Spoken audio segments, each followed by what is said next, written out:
the invited talk. And before lunch, just we can have the knowledgeable food, just ready for that. And somehow just I want to introduce Professor Victor Pan, not Peter Pan, okay? Victor Pan, and he'll give us his the invited talk. Will give it us today. So the title is Pre-merge on the SMT and derivation with multiple dimensions and the parallel workspaces. He's from Chinese University of Hong Kong. Okay, why don't you give a big hand to him? Okay, thank you. We'll have a 1 hour, 20 minutes talk to go, and 1 hour is his talk, and 20 minutes or so. Okay, depends on situation. Just we'll see. All right. Okay. All right. Thank you. Thank you, Professor Ken. And it's certainly a great privilege for me to hear to present this work.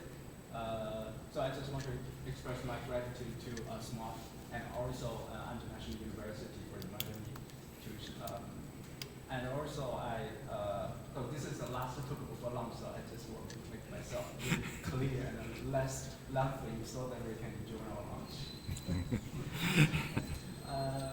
And certainly I really learned quite a lot from yesterday and today's work, talks and the Miracle Creed. And I'm going to shift the topic to another perspective when we just talk about internal merge, external merge. So today, one part of my work is going to be focusing on the pair merge and the junction. So I'm going to talk about two different things, and these are this actually is a collaborative work with two of my students. So for the first Du Yuqiao, we collaborated a paper on multiple dimensions and a junction. This is a published paper. And another one is on the parallel workspaces derivation. So this is with Hu Chenghao. And this is ongoing work that I present our first version here today. So I really want to focus on the second part so that I can hear more comments. Okay, so from yesterday's keynote speech, Lisa and Daniel gave us a very, very vivid and very precise demonstration of the current shape of the MEMS program and capital merge on workspaces. So still, I start with this learnability and vulnerability. So we understand that the modern linguistic enterprise is to satisfy these empirical conditions, that we have Plato's problem to be explained, and also the evolution scenario to be captured. So this is also known as Darwin's problem. And the internalism of language should be justified in terms of the strong thesis, thought-related system. So we still stick to that principle. And this is the start point of the miracle truth that language should satisfy. And also there are various hypotheses that have been postulated in order to simplify the mechanisms inside UG. So we have different shapes of the merge. We have internal merge, external merge, second merge, and pair merge. And for Chomsky, the core assumption is that you have free merge, the free merge assumption, so that internal merge is not going to be triggered. It's not going to be motivated. So merge is free in a Markovian way. So we are going to emphasize this point again and again during the talk. And also we have the unification of structural building operations that different scholars try to assimilate one operation to the other. So to unify set merge versus pair merge, and to unify internal merge versus internal merge in a very similar fashion. So the ultimate goal of the linguistic research, from this perspective, is capital merge, and the capital merge is the only thing that we need, and the capital merge is free and in a Markovian fashion. So we have no look ahead, no tampering, and the merge can only see materials at a given stage of the derivation, nothing more, nothing less. So this is in a Markovian way, and this is the ideal scenario.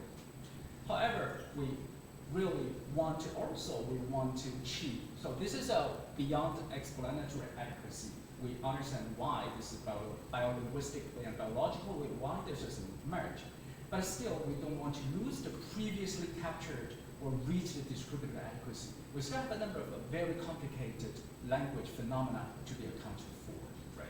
So I just quote one sentence that I heard from the previous invited talk by Mamoru Saito. He said, okay, we only have a merge and label. Now let's have fun. We still have to derive various constructions.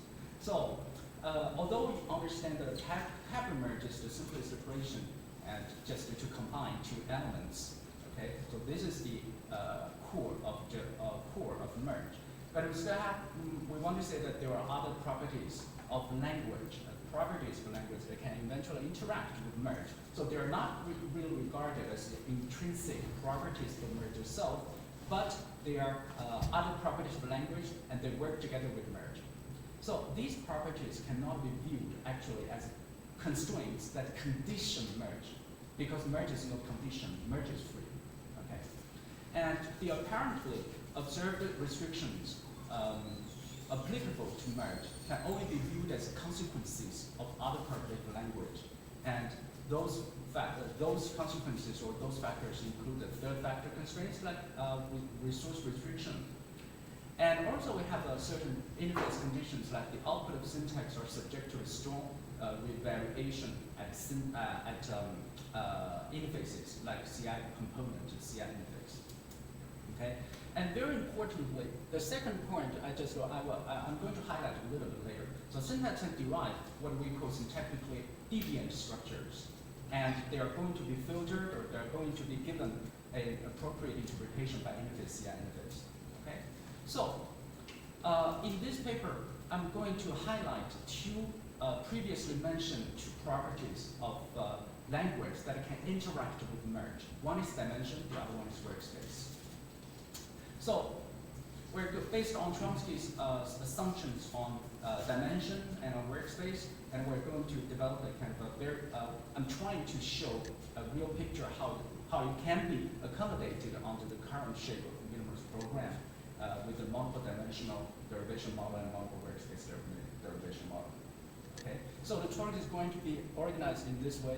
I'm going to give you the very basic consideration of the multiple dimensions and parallel workspaces, and then I'm going to talk about the internal merge. And section 5 is the highlight of the talk. I'm going to talk about how this multiple dimensions, multiple workspaces work for internal merge. From dimension to dimension, from different workspaces to another different workspaces. So if we still have time, I'm going to touch upon pairing and coordination. All right, so I start with the metaphor in Chomsky 2004 paper, the plane, a separate plane and primary plane. So for him, so when beta and alpha are merged together in a pair way, a pair merge, beta and alpha. So they form an ordered pair, alpha and beta, and alpha join to beta. So this is a junction, right? And the beta retained all the properties of the primary plane, and alpha is going to be considered in a separate plane. So this is an adjunct. So this is what he said about this metaphor. And dimension actually should be regarded as a natural property of language.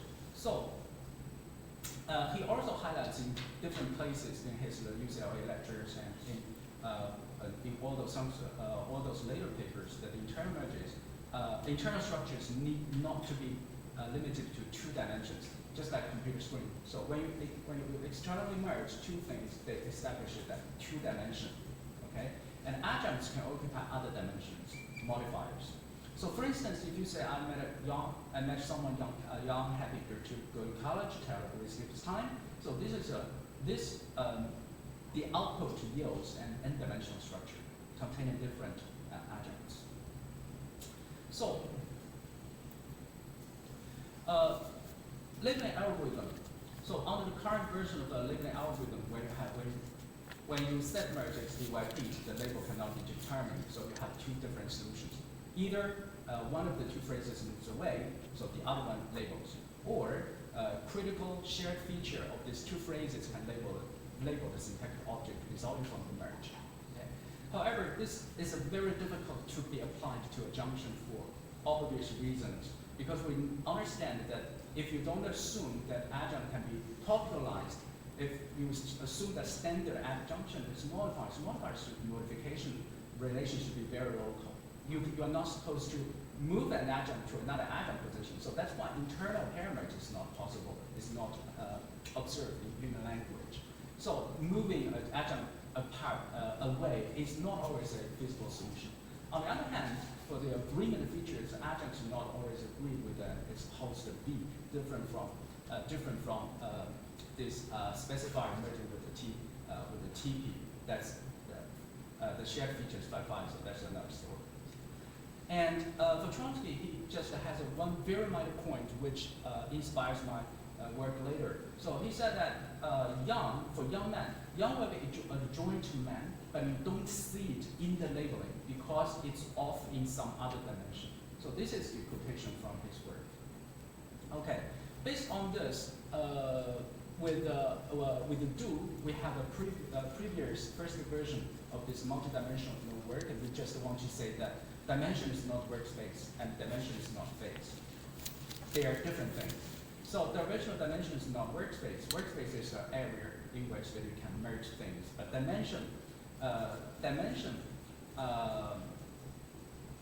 actually the number of workspaces resulted from each merge can only be one. Each merge, only one. And merge works on workspace and keeps the workspace from expanding. So we're going to examine this in terms of a very famous condition, which is condition 3 in Chomsky 2019's work. And later on, the constraint is also known as a minimal yield. And for the original dimensions, on the other hand, there is no limit. You can just add it. You can just add it. There's no limit to the number of dimensions. So certainly they're not the same thing, the original dimension and workspace, but they do interact one with the other. And the original dimension is not phase, of course. The phase is linked to the limited working memory of human brain, and dimension is not there, two different things. And in the original proposal that we try to argue, this is a quotation of our previous version of the dimensional merge. The merge can decide where to put two merge mates, which is an inherent property of merge. Set merge keeps them in the same two dimension, where pair merge sends them to two different dimensions. So this is what we propose.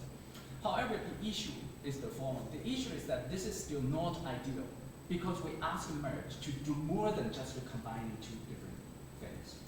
Because we ask merge to decide which dimensions you should put the merge mates into, right? So this cannot be viewed as an inherent property of a merge. So that's actually too much for merge to do.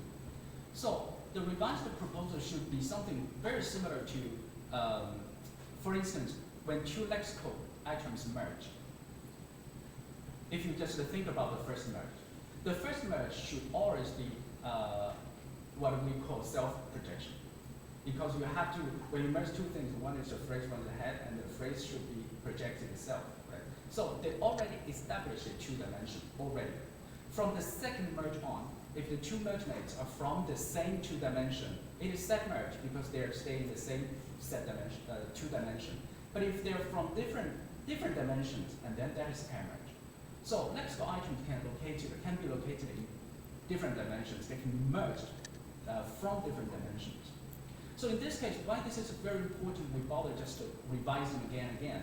This is because theoretically, this is important. We want that pair merge is no more complex than set merge, so that they can be unified. And the only difference is on whether the two merge mates are located in the same two dimensions or not. So operational-wise, we want to say that pair merge does not really do more than set merge, because both of them do nothing more than just combining two lexical items. You don't worry about it. The merge itself does not worry about the dimensions. Okay? So pair merge is just as primitive as set merge. For instance, this is the very simple way to illustrate the dimensional merge. So P and Q are in the same two dimensions, they're set merged. Okay? But if the two lexical items or syntactic objects are located in two different two dimensions, so this is the pair merge. The two merge mates are located in different dimensions. So in this case, if the two merge mates are phrases XBYP, and then concerning labeling, we want to say that this node cannot be labeled due to XBYP. But labeling algorithm is limited to two one-dimension. So each two-dimension has its own labeling algorithm. So the LA in one dimension ignores the syntactic objects emerging from other dimensions. They don't really see each other. Okay? So, for instance, in the dimension where this XP is located, the whole syntactic phrase is going to be labeled as XP. Likewise, in the two dimension where this YP is located, the whole syntactic phrase is going to be labeled as YP. And this is the labeling for the whole syntactic output. They have two systems of the labeling. And then, what should we do? What should we do? So, just to come back to the deviant structures, we really want to emphasize merge free. So under the free merge operation, the computational system will generate these deviant structures. And the deviant structures are syntactic structures that no longer contain any uninterpretable features, because the primary goal of syntax is to delete uninterpretable features. So merge will generate different kind of structures, grammatical not, acceptable not. So this is not merge itself can take care of. So all the structures as output of syntax will be shifted, transferred to CI interface for interpretation. So, with a free merge system, it only cares of building hierarchical structures. Of course, they will generate grammatical structures. All the structures that contain undeleted, uninterpretable features will not be shifted to CI interface. However, the third category is the deviant structures without uninterpretable features. Those structures are still going to be shifted to CI interface, and the CI will decide whether to assign any specific interpretation to the deviant structures or not. So that's why sometimes we just, when we make a dialogue and there are ungrammatical sentences can be identified immediately. But if we hear some songs and poems, some ungrammatical sentence sounds much better. So this is really the CI interface. The CI interface can give you the context to interpret sentences correctly. So this is what CI does. And imagine that after the multiple dimensional merge, we have two systems of labeling. We have XP-YP merge labeled as XP, and XP-YP merge as YP. And the two systems, two labeling will be shifted to CI. And CI will filter one of the two, or CI will filter both of them, or CI will keep both of them. So later on, I will illustrate three different cases. For instance, in the case of a young man, we know that the young man cannot be labeled by young, but only can be labeled by man. So this labeling will retain. Okay. So again, another point that I want to make is that in this system, there is no theoretically there is no main stem dimension or less important dimension. So although we understand that adjunct is a less important than a separate plane, but actually just technically we just want to say both dimensions have equal status. No absolute stem dimension or less important dimension, because whether how to interpret the output, that really depends on CI, right? But before CI, we don't know which dimension will give you the correct interpretation. CI will give the correct interpretation. Okay.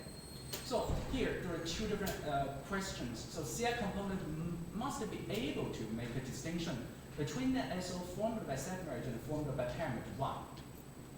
This is because a semantic relation should be assigned to any syntactic object by CI. So A and A bar relation is only going to be evaluated by CI. So this is the start point of the miracle creed when we talk about duality of semantics. So when SO resulted from set merge will be interpreted in terms of argumental relation, so this is the external merge, or discourse scopal relation, this is internal set merge. On the other hand, if you just look at set merge versus pair merge, and syntactic object resulted from pair merge is going to be interpreted as a modification relation. So this is the adjunct or coordination, as we will see later. So the second question is that, okay, the CI component must be able to make a distinction between a syntactic object formed by a set merge and pair merge. How? How they can do this? Okay, Chomsky gave the first answer, that is ordered pair. Pair merge, two elements from that ordered pair. Okay, So the ordering issue is not really ideal, as you point out himself, that the adjunct and the stem syntax object from a pair, a fixed pair, okay? So you have the pair merge is still considered more complex than the set merge. We know this for a long time. So the ideal solution is that not really relying on the ordering of the merged elements. The ordering effects, we just want to regard the ordering effects as a consequence of the filtering at the CI interface. Okay? So a very important consequence of this conclusion is that pair merge and set merge apply in equal chunks merge is free. They are not ordered pair. An ordering issue can be only viewed as a consequences resulting from the interpretation given by CI. Okay? So the CI actually can see the multidimensional syntactic object with a multidimensional view. And the CI will exhaust every possibility to try to assign an appropriate interpretation to each possibility of labeling. Okay? So if an object is a syntactic object involving 2 dimensions, only involving 2 dimensions, a set merge, so the relationship must be argumental, a relation, or discourse relation, internal merge.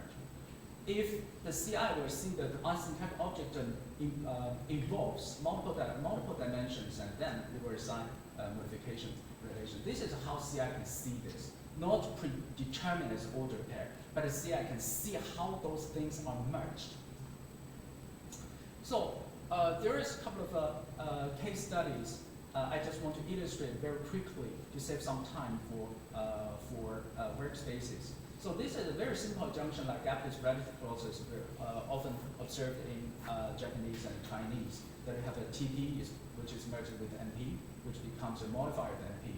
So the smell of fish burning, the sound of the Johns playing piano, or this kind of a thing. So this can be viewed as a very direct pair merge from different dimensions.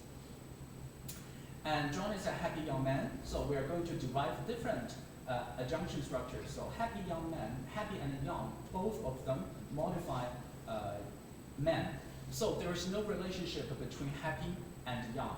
So young modifies man, and happy modifies man. So this is a Markovian reading. There is no relationship between the adjuncts. So note that this is crucially different from the multi-domination view. Okay, with the multi-domination view, you only have one node that can be associated with the different nodes, right? But in this one, just look at this one.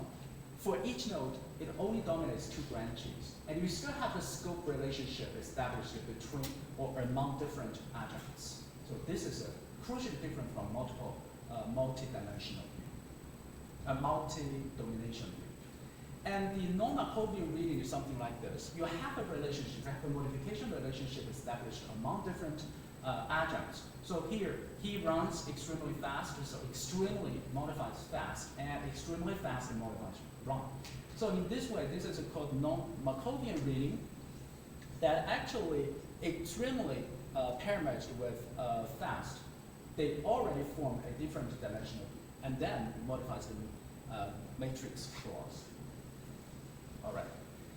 And now let's say, just now I said that the system will give you multiple possibilities of labeling. All the labeling possibilities will be transferred to CI, and the CI will judge whether to give appropriate interpretation to each possibility of labeling. So this is an example from Chinese compound words. Both labelings are correct. So in Chinese, we can say vegetable flower. It means 2 things. It can mean flowers and vegetables or cauliflower, depending on which one projects. And there is no intonational difference. Okay? So depending on different regions. So in this case, they projected 2 different labelings. The 2 different labelings will give you the corresponding specific interpretations. Okay? And we have a Chinese serial verb constructions. This, for instance, we could say John uses chopsticks and eat rice. So you have 2 VPs, and depending on how you interpret 2 VPs. For instance, use chopsticks can be pair merged to the matrix verb eat, and then it is interpreted as adjunct from another dimension. Or just to switch the order, this is I just take this as an externalization fact that John eat food and use chopsticks. And in this case, eat food also is pair merged with the use chopsticks, depending on which one projects, and both are correct. Both will give you the interpretation, different interpretations. Basically like this. So that's why I just insist in saying that there's no primary or stem or main dimension. Both dimensions will have equal chance. And of course, only one labeling will give you the correct interpretation, like this adverb modified VP, not the other way around. So this is a very simple case.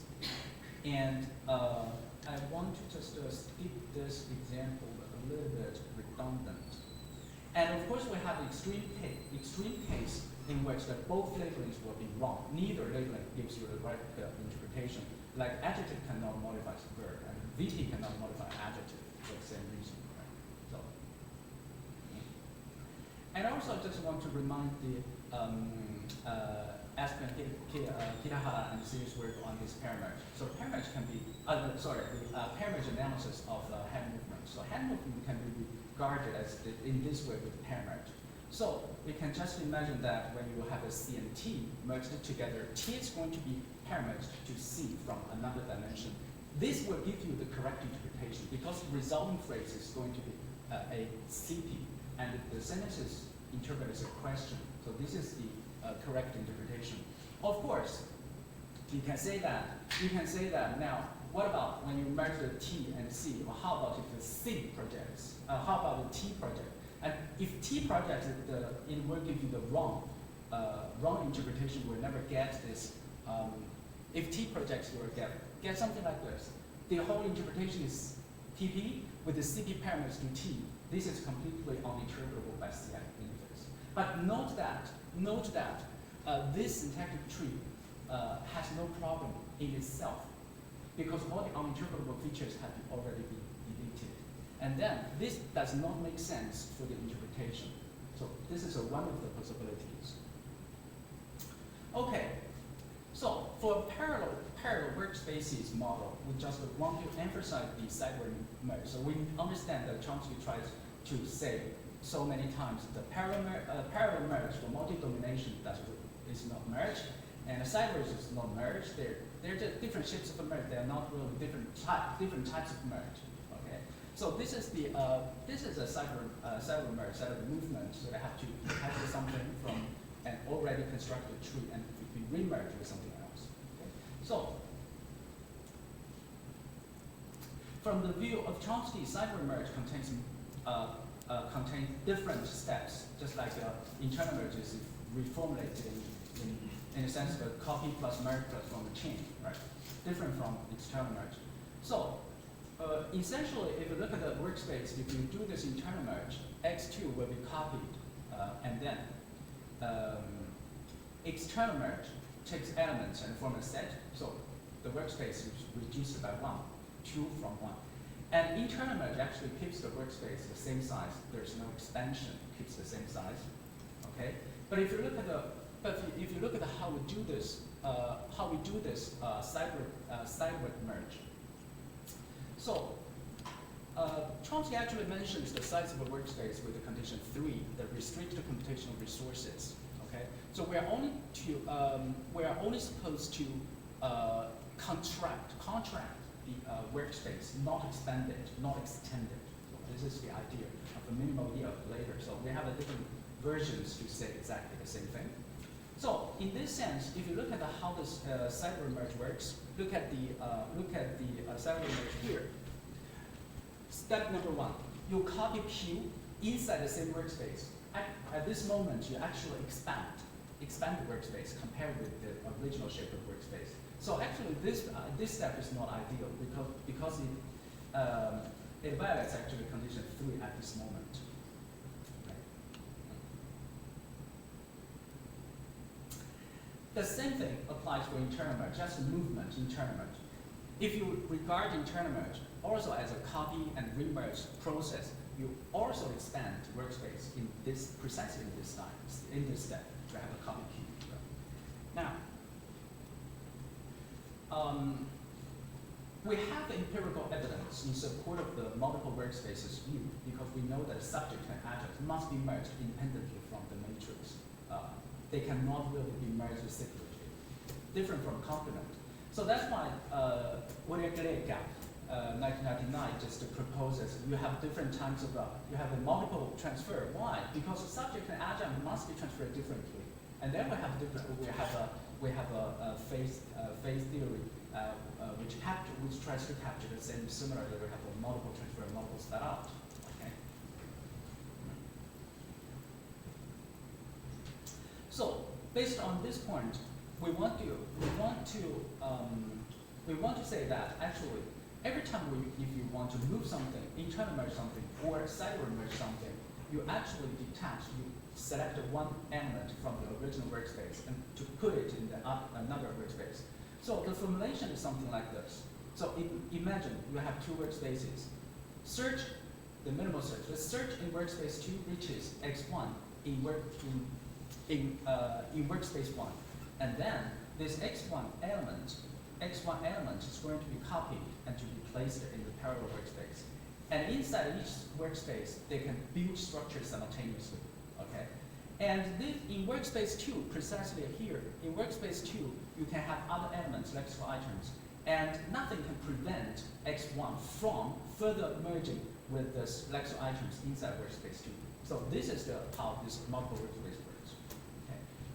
So if x1 further merges with x4 or x5, so you realize sideward movement, and sideward movement is going to be combine workspace 1 and workspace 2 together. So, namely that search in workspace 2 selects one lexical item syntactic object from workspace 1 to workspace 2, allowing it merging. And then the resulting syntactic object is going to be remerged with the syntactic object in the original workspace 1. Okay. Now, of course, another scenario is that inside the workspace 2, this x1 stops merging. There's no more lexical items in this workspace. It remains alone, the single element in this workspace. And then it can be merged back to the to workspace 1. In this case, it realizes internal merge. Okay. So by doing this, we want to say that external merge and internal merge share exactly the same searching mechanism. We just want to unify external merge and internal merge in this way. Okay. So the searching in different workspaces happens simultaneously when the workspace is established. Okay. So this is the original sideward merge. It works in this way. The reset dates makes the workspace expanded. And then this is our way of doing it. So I just want to show the step-by-step derivation. So first of all, you have x2 is detached from the red workspace number 1 and to the green workspace number 2. So you have the copy of x2, right? And then with this step, condition C is not violated because both workspaces are contracted, right? So the workspace number 4, if you continue merging it, workspace number 4 is reduced by 1. Workspace number 3 is also reduced by 1. Both are external merge, in fact, right? And then in workspace number 4, if the new syntactic object is established, this new syntactic object is going to be merged back to workspace number 5. And then this is also in the sense of an external merge, in the sense that the workspace is reduced by 1. Of course, if you can continue expand the workspace, the syntactic tree. Okay. So this version is slightly different from the version that uploaded on the website. I can update later. Okay. So precisely to realize internal merge in a very similar way. So you did workspace number 2. The search will find the element x2 is from workspace number 1, and then detach it in workspace number 2. And then suppose that in workspace number 2 there are no more syntactic objects or no more lexical items, and then there is nothing to be merged. So it remains the single element inside this workspace, and then it can be moved, it can be remerged back. And for each single workspace, condition 3 is satisfied. So both workspaces are not expanded. Minimal yield is satisfied. So the third one that Professor Kamen talked about is the parasitic gap. So this is a very interesting case that I really want to discuss, the parasitic gap. Which paper did you find without reading? Okay. So I adopted a very classical analysis of the parasitic gap. We start from the adjunct part here. Workspace number one is adjunct part without reading which paper. Okay. Now, which paper is going to be selected to workspace 2, copied in workspace 2. And now, note that workspace 2 now actually is the matrix clause. So we have a udid file, which paper. And then independently, you have a merge operates on each workspace independently to make the trees grow. And once the adjunct part, the adjunct red workspace is finished, this is the whole adjunct, and the adjunct is going to be paramount to the matrix clause in the green dimension. Okay. And then which paper is going to be copied again to another workspace? So this is realize the internal merge of which paper. Which paper must undergo derivation movement traditionally to the spec of C. Now it's copied to another workspace, and inside workspace 4, there are no more electrical items. So which paper stays as a single syntactic object in that workspace before it is merged back when the matrix C is merged as a spec of C. So this is a very general steps of the derivation. Of course, we can make it more detailed. Phases are not really concerned in this derivation. Label is not concerned in this label. I just illustrate the major steps of the derivation. Okay. So again, I just want to emphasize there is no major workspace. There is no less secondary or less important workspaces. So this parasitic gap case illustrates this point very, very clearly. Now, look, we worry about this kind of a thing because we don't want to violate no look ahead condition. Because if you do this, you will say, oh, you know which one is a matrix flow. You know that which one is the main workspace already before constructing the trees, right? However, if you look at the parasitic gap case, our workspace number one is the first workspace to be constructed. However, it is not the main workspace. It's not a stand. It is adjunct, right? So we just want to emphasize again that in this model, that each workspace has a chance to become the main. It really depends on how the syntactic trees are built. It really depends on how CI can assign any interpretation to this syntactic output. Yes. So this is a parasitic gap case. Okay. So another case I want to cite. This is also very, very interesting phenomenon that Stocktish discovers that for the sentence in 1986, no integer have been proven to falsify Fermat theorem, and he said that there's no way to reconstruct, right? So the only possible reading is that prove, no can scope over prove, but prove cannot scope over no. However, if you treat no as a determiner and no integer as an EP, and then we cannot really reach this fact, because no integer cannot be firstly base generated in the CP. In the lower position. If it were the case, and then proof can of course scope over no, but the resulting case is that this scoping possibility does not exist. Okay, so the conclusion that he gave is that NP should be regarded as an argument of the predicate they first merged together, and the NP is going to be detached, raised independently from the matrix clause, matrix predicate, and to be remerged with the D. And then the whole DP will be merged back. So this is what he proposed. So to realize this, I think that our multiple workspace model can realize this very easily, that you have the matrix clause integer falsified proven. So this is like an argument predicate structure, external merge. And then NP is going to be selected by the workspace 2. So inside workspace 2, the determiner D is going to be selected from the lexicon, and then no is going to be merged with NP to form a DP. So DP is formed inside an independent workspace and then before being merged back to the matrix clause. Okay. So for the internal merge and the derivational dimensions, we want to say that the derivational dimensions block internal merge or all the relevant discussions. So this is a very, very important question that we are still exploring how it should work and how what are the constraints on those type of a movement. Okay.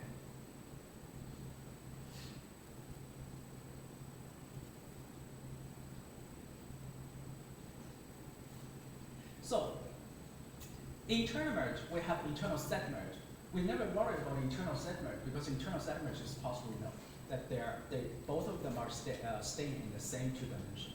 But the movement from one two dimension to another two dimension, crossing dimensional, and this is what we should worry about, right? And the empirical evidence shows that this crossing dimensional movement is possible, and dimension does not really constitute island for extraction. So for instance, for this sentence, how did you know that, John? Laughed. So we have multiple copies, so this is a simplified tree. I just ignore all the intermediate copies of the how. Now suppose that how is moved from the matrix embedded clause to matrix clause. So standard A-bar movement is okay. But there is one thing that is not possible. We don't really have the relationship, derivational relationship between how two and how one. Because this should expect ask how to be moved from an adjunct position to another adjunct position, which is not possible. Because how cannot modify simultaneously the embedded verb lot and the matrix verb no. Okay? So there's no such crossing dimensional movement for this. So that's why this captures the empirical observation that internal pair merge does not exist. Internal pair merge does not exist. But of course we have a crossing dimensional external merge. Okay, so this is okay because this is external merge, not pair merge, right? So we have a y is going to be set merged with the little VP. So namely that this shows that y is the only syntactic object in the dimension, green dimension. So if you move everything from a dimension to set merged with another with a syntactic object in another dimension, that is generally possible, no problem with that. So this is a very interesting example, the impossible movement from argument position to adjunct position. So this is a sentence that very, very, very, very interesting. That we have John prefers forgetting this month. So look at the trace. So this month is generated first as complement of forget. John prefers forgetting this month. And then you move this month to adjunct, to modify the verb prefers. And then this is not allowed. So the sentence, the intended reading is that this month, John prefers forgetting this month. And then the sentence is bad, right? So this movement is not allowed from the complement position to an adjunct position. Generally, this is not allowed, right? Something like this, yes. So, for A movement, there'll be no problem. For A movement is a very, very traditional movement inside one workspace. Like Mary finished her experiment, and this is we don't really have anything interesting to say about this. They cannot be pair merged because they're set merged. Set merge will give you the argumental interpretation, argument structures, minimal proof, relative semantics, right? Now, for Y question, we know that if Y is the only element inside one dimension, if you move Y out, that's good. But if Y is embedded within something else, that means if you look at the 54, who do you want to go to Japan because who had a great plan? Who is embedded within something else? And this something else, because clause is located in a different dimension. So this gives us a kind of a very preliminary description of the island under this consideration. So if you extract something as subpart, if you extract some subpart from the workspace located in another dimension, and it seems that the movement is blocked. So this is not an explanation to island. This is kind of another way to capture the island image of island effects. So different reasons can be assumed. So yesterday we had another talk that cheating, who tries to say that every movement you cannot cross two unlabeled structures. And there are different reasons behind. But this picture gives us an idea that generally, if you want to do this movement, it is not possible under this consideration. But of course, we seek for more precise reasons, maybe labeling, maybe something else, right? Okay. So an island is a workspace located in the different two dimensions. And so we understand the workspace is not an island. Dimension alone is not an island, but if they work together somehow, you can observe some island effects. Very interestingly. Okay. So if you move alpha, beta, AB together, it's fine. But if you only move B out of the AB, if AB is pair merged to X, and then this is a problem. Okay. So finally, I have enough time to go for derivation with multiple dimensions of parallel workspaces. This 5. So I really want to spend some time in explaining this model. Okay. So for the moment, our multi-dimensional derivation model can unify pair merge with a set merge because they're homogeneous merge. And their apparent different properties just the consequences whether the two merge mates are merged from the same set, same two dimension, or from different dimensions. And second, we understand that cross-dimensional merge is possible given that merge is free. And also, our workspaces, multiple workspaces derivation model can unify external merge and internal merge, the movement and the external merge. And their homogeneous merge through capital merge operating on workspaces. Even for internal merge, the constituent moved constituent is going to be placed in an independent workspace and then before being remerged to the stem dimension. Okay. And we want to emphasize that in this case, it merge is free, so it's not conditional. So this is what we really want to emphasize. Okay. But still, we know that dimension and workspace cannot be unified. They're really different things. They do different jobs. So this is a kind of a question that we received from the reviewer. So we just illustrated several very fundamental questions related to the properties related to dimension on one hand and workspace on the other hand. And we know that they're not the same thing. Okay. So the conclusion is here that multiple dimensions of parallel workspaces are both needed at the narrow syntax. Okay. Now, what we know so far for set merge, I start with the set merge. Okay. The combination of workspaces accompanied with the combination of the dimensions. You have the dimensions and the workspace works together. Okay. For a very simple case, you don't have a multidimensional merging. So this the girl loves her dog. For the whole sentence, you can only have a one dimension, but no, the same two dimensions. So there is no, we don't really worry about that. In workspace for subject, the subject needs to be derived in the independent workspace. There we have the girl, and then you combine two workspaces. The girl, VP is going to be set merged in the workspace number 2 with the little VP or 2P, and then there'll be no problem because there's only the same two dimensions, not multi-dimensions. So the final output is going to give rise to an argumental interpretation by CI. So this is a relative semantics. Okay, so the girl is merged back. And then I want to add an adjective. So if you say a little girl runs away, a little girl runs away. So for the subject, little modifies girl. Little is an adjective, right? So this really complicates a little bit situation. So look at the workspace number 1 for subject. So a little girl. Little is located in a different dimension because it's adjective, right? So for the subject, the syntactic object for the subject already contains 2 dimensions. Okay? Now, if you want to set merge this subject with the matrix clause predicate, now you have 2 dimensions. That means you have 2 ways of merging, because each dimension will have a chance to be merged as a matrix stem with another workspace. Okay? So in workspace 2, we have a runs away. In workspace number 1, we have a 2-dimensional subject, the girl, little. Okay. Now, if you merge back, imagine it is the dimension that the little occupies to be merged with the matrix verb. And then this, of course, is gibberish. It doesn't really give you any interpretation because it creates interpretation problem that little is an adjective. It cannot be interpreted as an argument for the matrix verb. And the girl is a nominal NP that cannot modify as an adjective.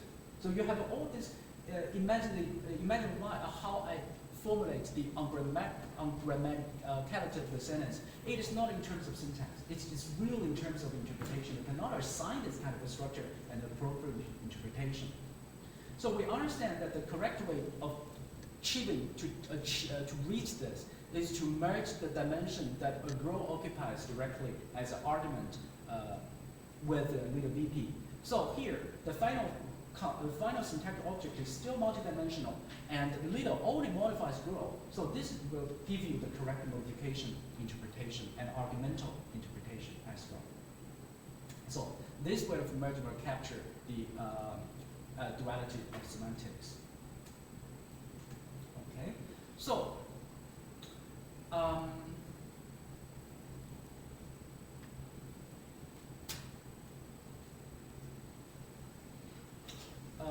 these two, I just repeat that cross-dimensional internal submerge is possible. Cross-dimensional separate merge is possible as well. Okay. So next, applying this model, I just want to give you two Chinese examples. One is a kind of a clever construction. It's C2 focus construction in Chinese. So in Chinese, we can say that B, the really popular B, your attitude, boss does not appreciate. The sentence is interpreted as, it is your attitude that the boss does not appreciate. It's kind of a B cleft, B plus and DP, okay? So in my previous word, I give this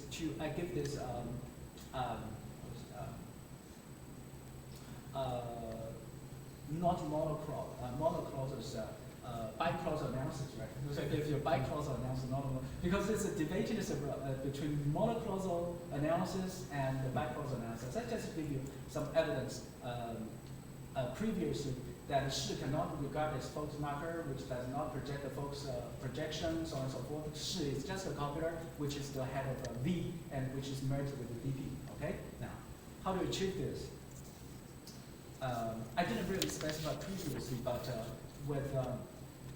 with this multiple model that we can have, this DP is detached from this Univ object, and then to be remerged with the sh copular in an independent workspace.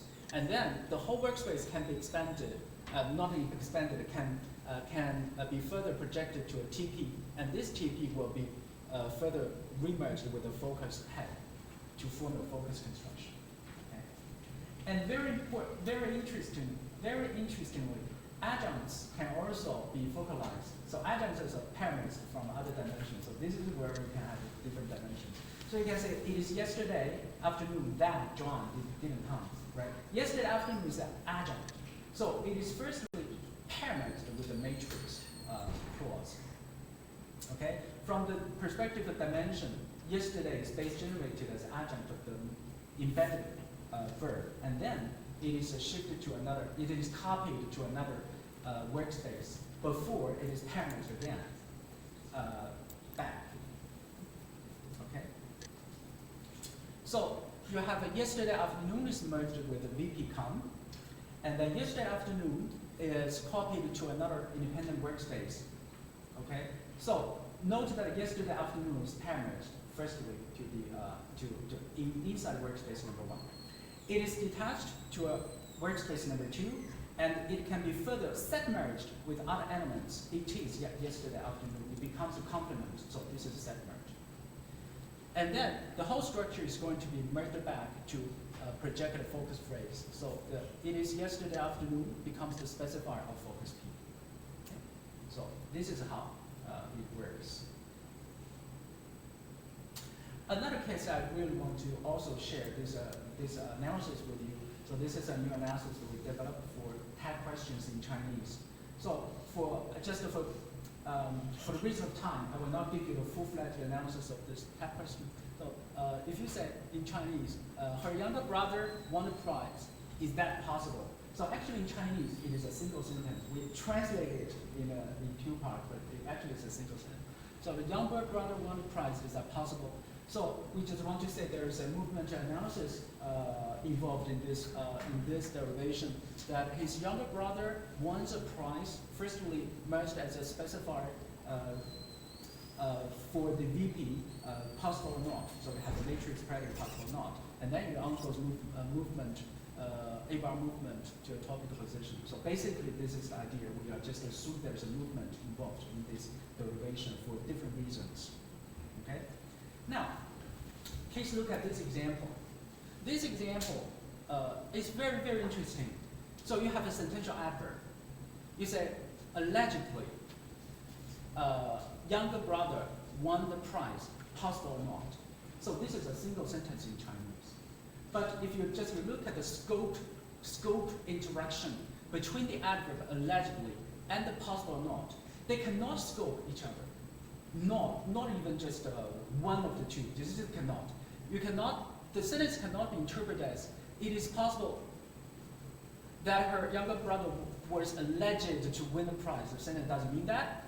It is alleged such that whether his young brother has won a prize, there's no way to interpret it in the same sentence. You can only interpret the sentence in two different ways. Allegedly modifies the fact, the CP, and then the CP constitutes a question together with the possible or not. So the only way to interpret sentences by two sentences in English is it alleged that her young brother wants a prize, is it possible?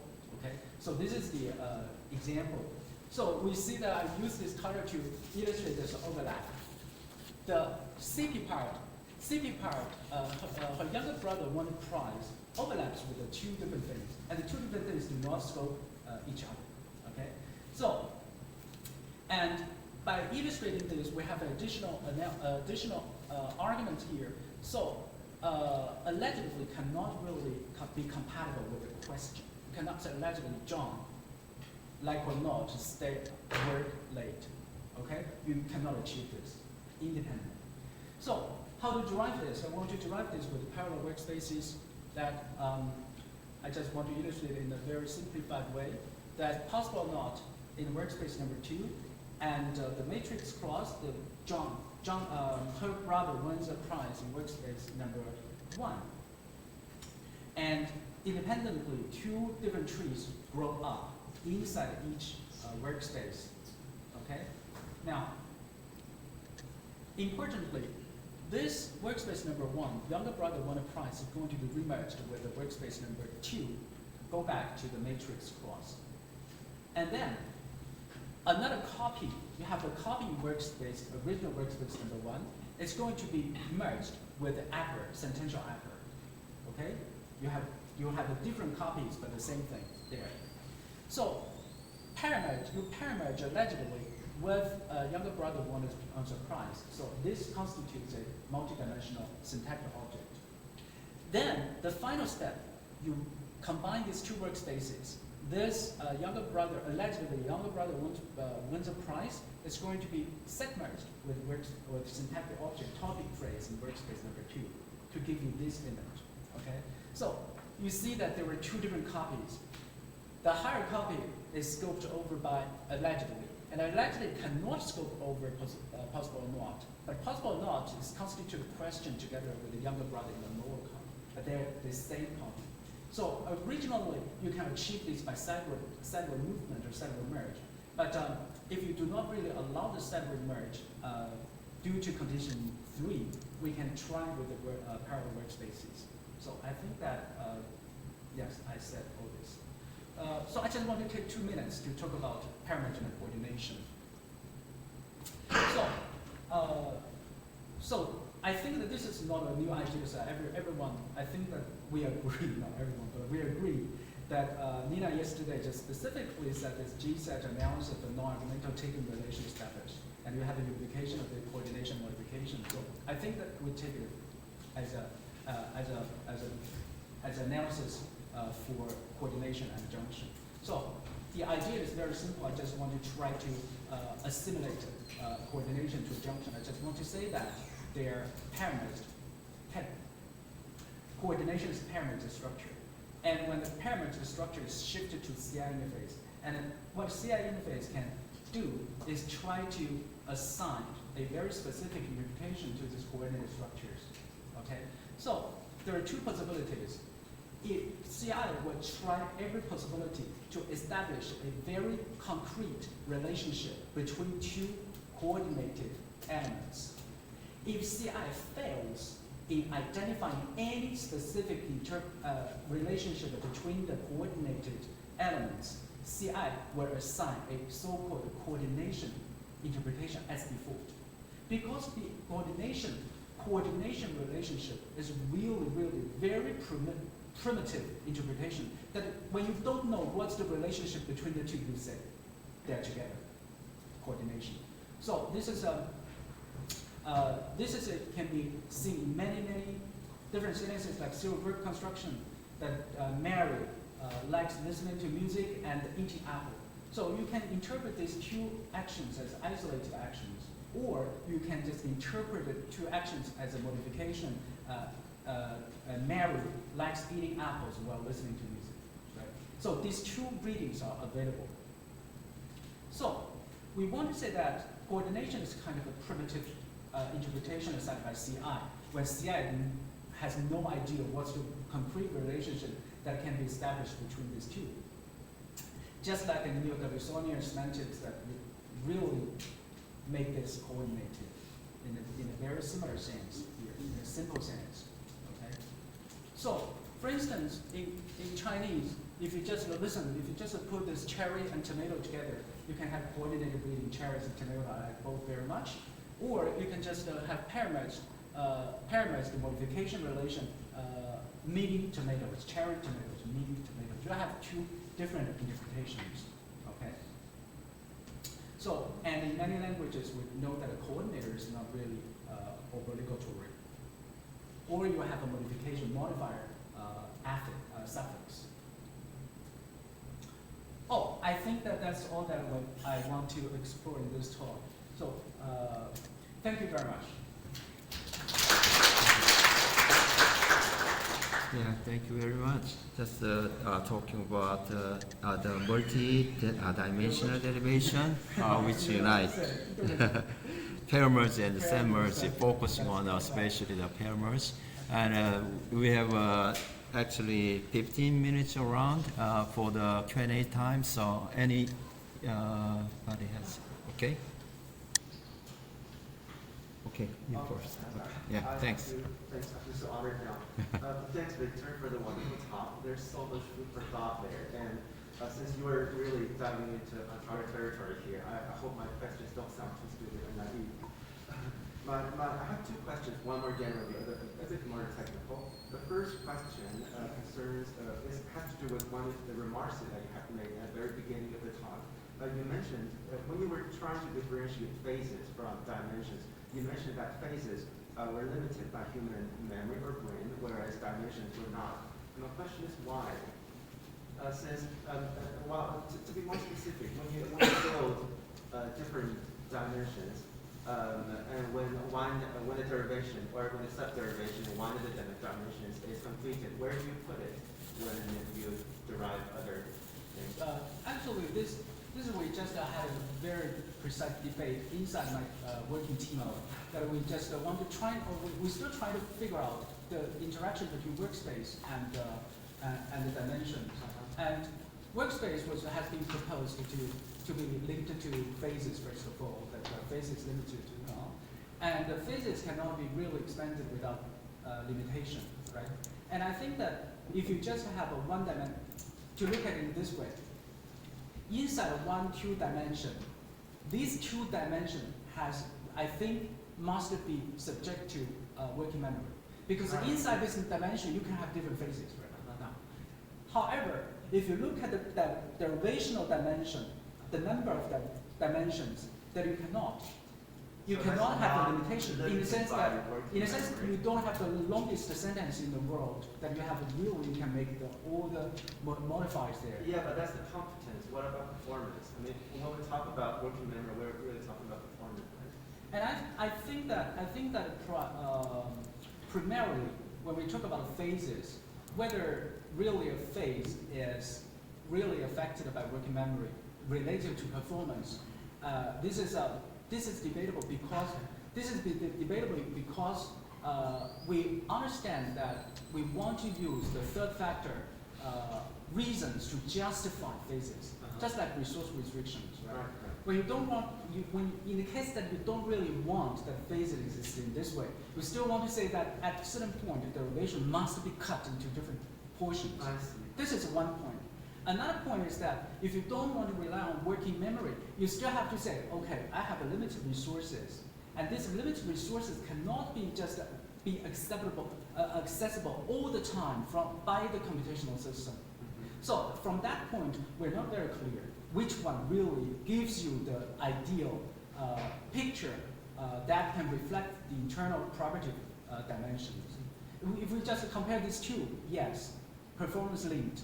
If you just want to compare dimension with working memory, they're not. It seems that they're not really connected. Different from phases. Right, I see. So yeah, there definitely is some sort of difference between the two. So your clarification was very helpful in that aspect. And my second question, which is more technical, has to do. Can we go back to one of the beautiful trees, the multi-dimensional trees? Multi-dimensional. Yeah, where you were merging multiple adjuncts to the Markovian or no Markovian account. Oh, whichever is fine. Okay. Yeah, no questions related to any of them. So for instance, the multiple adjectives where you, yep, there. Yeah, these two, yes. Yeah. So here, as I can tell, you're merging the different ADJPs, the different adjectival phrases to the different nodes in that tree where you have man, right?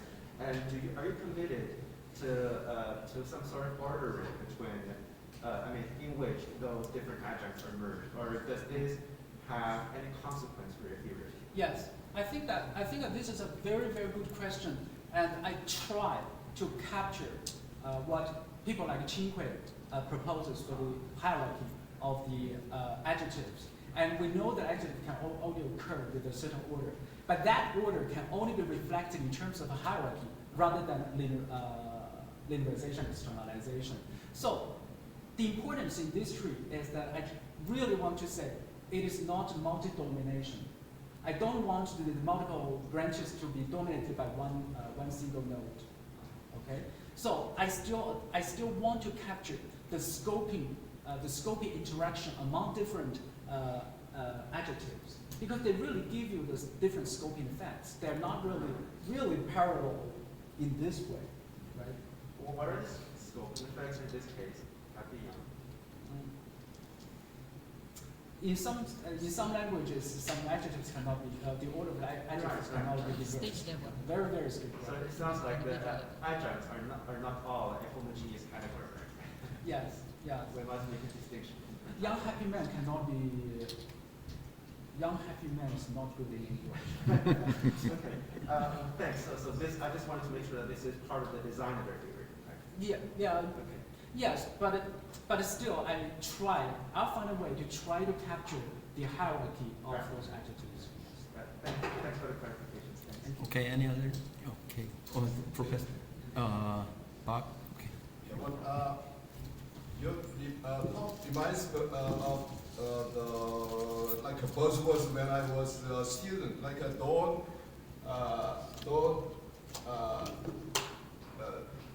make too much use of interface. Like what I mean by this, this statement is like in Chomsky's recent, unification of merge, just the two kinds of merge into one kind of merge. I think as far as I can see, we can say sort relatedness. There is like a interface condition, so that by simplifying computation operation, we can actually use a very simple CI interface like that, so that obviously our general assumption about language system, That's not free also, right? You can make your own assumption so that by assuming three dimensions or 4 dimensions or like 2 or 3 workspace. However, we use a simpler, like just 2 dimensions and just one workspace.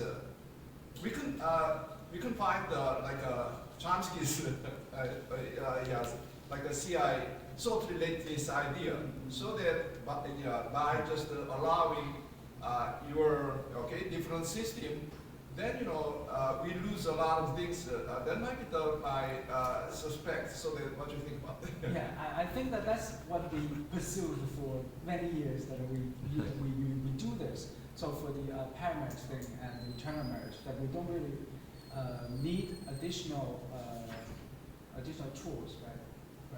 So I think that when the theory develops itself, just in the shape from the only 2 dimension to the shape that we really allow merge inside workspace. So we try to understand how what merge does. And merge works on the workspaces by restricting the workspace by merging different things.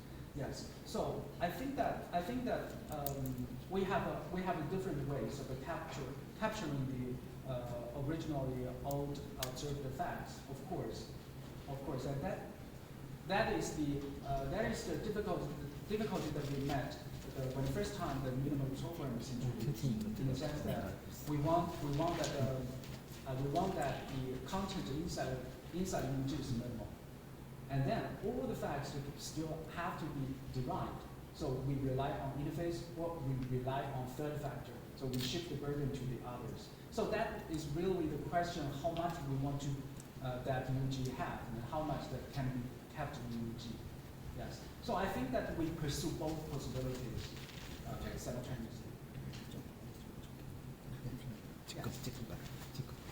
Or there, okay.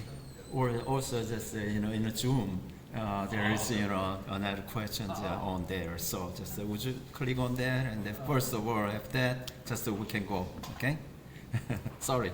But still, we have tea time. For yes. Lunch time.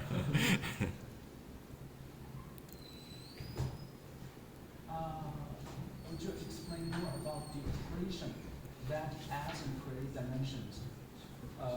I think that we don't really want to say that we create dimensions, we create workspaces in the sense that we expand the volume of the derivation. We just want to say that all the workspaces and all the dimensions are available for merge to use. Because they are natural property of human mind, it works in that way. Just like we know that human people are limited to 3 dimensions, but it's very easy to cross dimensions. And dimensions are available for us to use. But imagine that we are not. If the 4th dimension is available for us, then we can sense it, but we cannot make use of it. So this is the original idea of a dimension, that we do not really create. We just use it, or we do not use it. Okay, we have more questions. Yes, okay. Actually, I'm a graduate student at Andong National University, and actually, it was so interesting that you explained kind of specifier and actually merge with kind of like diagram with animation. And actually, I have a question. The differences between the two. Actually, in case of subject and verb phrase, like the merge between the girl and loves her dog, those are in like different dimensions, and it is. The girl loves her dog. I mean, like the girl and loves her dog is a different dimension. No, these are 2 workspaces. There's only 1 2 dimension because there's no junction. Oh, okay, sorry. It's the same. It's the same 2 dimension. Yeah, same 2 times. Because you only have set merge in this case. Oh, okay. Then, how about the merge between come and yesterday afternoon? Like, is there? Come and yesterday afternoon is pair merge to come from another dimension. So like the because you have the junction. So you mean like subject and the verb phrase has kind of like the set merge, and the other adjunct is kind of like Yes. That's Yes. separate between. Yes. Oh, okay. And I have another. Yes. Actually, in your presentation, you said CI can see like how like XP and YP Merged. Yes. can be merged. And I wonder like how CI. It sounds like for me, to me, it sounds like kind of like it's really closely related, or even depending on like semantics characteristic, like semantics feedback or something. Like for example, when we kind of like need a case that non-attributed adjective or those kind of things, how we can deal with those problems. That's my second question. Yes. Yes. There were many problems and also the questions. Also, this is one of the questions that I already received, and simultaneously I received another question concerning a positive relative clauses and how we merge them together. So to answer, in a very brief way, to answer this question, I think that first of all, syntax must give enough information to CI so that CI can interpret correctly the sentence. This is always true because note that what has been shifted to CI is the entire record of derivation. All the multiple copies are there for CI to interpret, right? So, and for set merge, why CI knows to CI needs to assign argument structure to a set merge structure. Why CI knows that this is an externally merged set merge? Because the lexical items are selected directly from lexicon. There's no record for copies. And then why CI tries to assign this move the structure as a kind of a discourse related, scope related structure. This is because CI knows that this copy is from this and this copy is from there. There is a chain there somehow. And this is one point. So pair merge and set merge is the same thing. Chomsky says that Chomsky uses another way to tell CI that this is adjunct by ordering. Pair merge is ordered. And I don't want this pair merge as ordered. I just say, okay, this is the result of the merging from multi-dimensions. CI can see this is different dimensions. So CI will understand, okay, I will assign modification structure to this kind of structure. So it is the syntax that tells CI how to interpret for the first thing. For the second point, CI is always able to, on one hand, for formal semantics, we do this kind of compositionality, that is true. And we send structure to CI, portion by portion, phase by phase. But we never forget about CI can assemble all those phrases together. Because CI always tries to give a coherent interpretation to the sentence, not only based on piece by piece compositionality. So this is can be viewed by a lot of evidence like long distance and alpha. You have to have a global interpretation, for instance, for variable binary system. Yes, I think that somehow their label divided. Thank you very much. That's the basics already he mentioned. So just I believe just you guys understand. Anyhow, also you have a lot of questions. Just we have a break time as well as lunch time. So just you can ask him. Okay, appreciate it. Just we'll have a lunch time. I believe till is 1:20. So just anyhow, just. Why don't you give a big hand to Pam, just Professor, and really appreciate your talk, okay? Thank you. And any announcement for the lunch? Just like yesterday. Yes. The same cafeteria as yesterday. But if you don't remember how to get there, well, our staff will guide you again today. And one more thing. It's exciting that we have evening session. So because of that, we prepared box actually. So